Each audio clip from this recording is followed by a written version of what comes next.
حضرت ابو ہریرہ روایت کرتے ہیں حضور سے صلی اللہ علیہ وسلم، اور حضور نے فرمایا کہ اللہ تعالیٰ نے کہا ہے، حدیث قدسی کئی دفعہ بیان کر چکا ہوں، کیا کہا ہے؟ من عادى لي وليا فقد آذنته بالحرب، جس شخص نے میرے کسی ولی کے ساتھ دشمنی رکھی تو اس کے لیے میری جانب سے اعلان جنگ ہے۔ اب یہاں سوال پیدا ہوتا ہے کہ ولی کہتے کسے؟ ہمارے ہاں علم اولیاء اللہ اس معنی میں تو بہت مستعمل ہے، اولیاء اللہ، ایک ولی ہوتے کون ہیں؟ اس کے بارے میں ظاہر بات ہے کہ مختلف تصورات لوگوں کے ذہنوں میں ہیں۔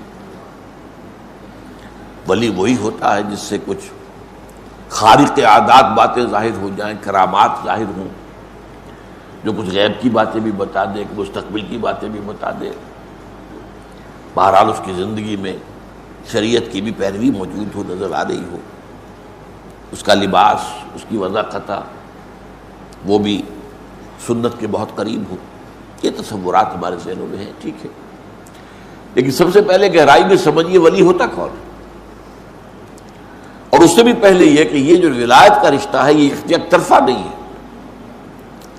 اللہ اہل ایمان کا ولی ہے اور اہل ایمان اللہ کے ولی ہے، یہ دو طرفہ معاملہ ہے۔ اللہ اہل ایمان سے محبت کرتا ہے اور اہل ایمان اللہ سے محبت کرتا ہے، دو طرفہ معاملہ ہے۔ تو ولی کو سمجھنے کے لیے میں نے جو آپ کو دو آیتیں سنائی ہیں، ایک سورہ بقرہ میں آیت الکرسی کے فوراً بعد جو آیت آئی ہے، اللہ ولی الذین آمنوا یخرجہم من الظلمات الی النور، اللہ تعالیٰ اہل ایمان کا ولی ہے، دوست ہے، ساتھی ہے، مددگار ہے، پشت پناہ ہے، یہ سارے الفاظ جمع کر لیں آپ تو لفظ ولی بنے گا۔ اللہ ولی الذین آمنوا، اللہ ولی ہے اہل ایمان کا، اور اس کا ظہور کیا ہوتا ہے؟ یخرجہم من الظلمات الی النور، وہ نکالتا رہتا ہے اہل ایمان کو تاریکیوں سے نور کی طرف۔ یہ تاریکیوں سے نور کی طرف آنا یہ کوئی ایک سڈن ایکٹ نہیں ہے، یہ تدریجی ہے، گریجول ہے۔ اس کا آغاز تو اسی سے ہو جائے گا جب کسی شخص نے زبان سے کلمہ شہادت ادا کیا، اشہد ان لا الہ الا اللہ وحدہ لا شریک لہ واشہد ان محمدا عبدہ ورسولہ صلی اللہ علیہ وسلم، یہاں سے وہ رشتہ شروع ہو گیا۔ لیکن اس رشتے میں پھر ترقی ہوتی ہے، یہ آگے بڑھتا ہے تدریجاً۔ اسی طریقے سے وہ ایک ظلمت میں سے نکل کر تو نور میں آ گیا، کفر سے، شرک سے، لیکن پھر اس کے بعد ابھی تو اور بہت سے پردے ہیں جنہیں چاک کرنا ہوگا، جن میں سے نکلنا ہوگا اور اس نور کے اندر اضافہ ہوگا، جیسا کہ سورہ تحریم میں فرمایا ہے کہ قیامت کے دن جو اہل ایمان ہوں گے ان کا نور ان کے آگے اور داہنی طرف بہتا ہو، جو دوڑتا ہوگا، اب وہ کہیں گے ربنا اتمم لنا نورنا واغفر لنا انک علی کل شیء قدیر، پروردگار ہمارے لیے ہمارے اس نور کو کامل فرما دے۔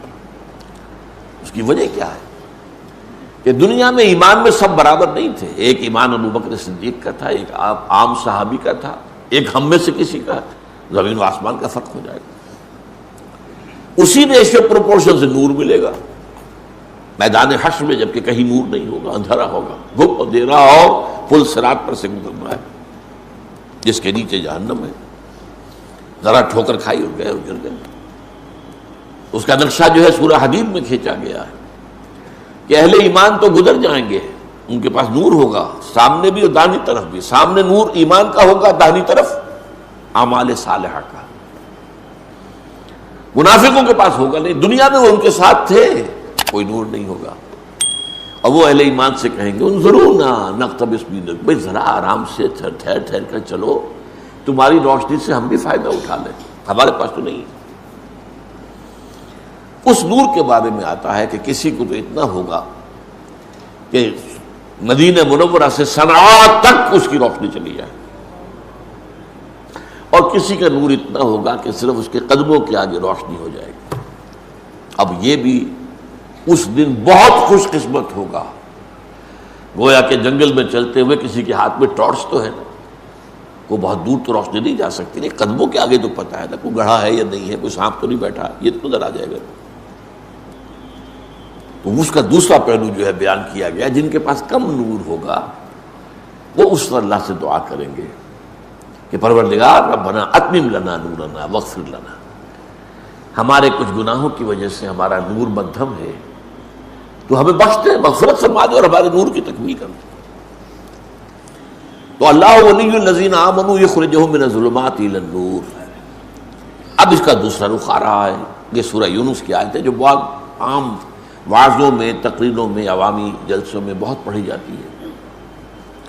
الا ان اولیاء اللہ لا خوف علیہم ولا هم یحزنون الذین آمنوا وکانوا یتقون لهم البشرى فی الحیاۃ الدنیا والآخرہ لا تبدیل لخلق اللہ ذلک هو الفوز العظیم۔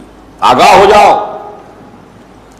اللہ کے اولیاء، اللہ کے ولی جو ہیں ان کے لیے کوئی خوف نہیں ہے، نہ کوئی حزن ہے۔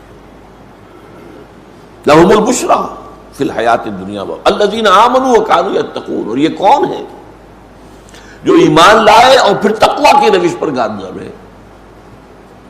لہم البشریٰ فی الحیات الدنیا والآخرہ، ان کے لیے بشارتیں ہیں دنیا کی زندگی میں بھی اور آخرت میں بھی۔ لا تبدیل لخلق اللہ، یہ اللہ تعالیٰ کی تقدیر ہے، اس کی خلق کی ہے اسی اصول پر۔ ذالک هو الفوز العظیم، اور یہ مقام جس کو حاصل ہو گیا تو یہ بہت بڑی کامیابی۔ اب اس کا تجزیہ کیجیے، یعنی ولی کون ہے اس کو ڈیفائن کر دیا۔ الذین آمنوا وکانوا یتقون، وہ لوگ جو ایمان لائے اور انہوں نے تقوی کی روش اختیار کی۔ ایمان لائے کا مطلب ابھی میں نے بیان کیا، پہلا قدم تو ہو گیا شہادت، وربل اٹیسٹیشن، دوسرا قدم دل میں یقین پیدا ہو جانا۔ وَلَمَّا يَدْخُلِ الْإِيمَانُ فِي قُلُوبِكُمْ، بہت مرتبہ یہ آیت آئی ہے سورہ حجرات کی میرے بیان میں۔ ابھی تک ایمان تمہارے دلوں میں داخل نہیں ہوا، یہ بدو دعویٰ تو کر رہے ہیں لیکن یہ اسلام لائے ہیں، ایمان ابھی نہیں لائے۔ ایمان تو تب ہوگا جب کہ دل کے اندر یقین پیدا ہو۔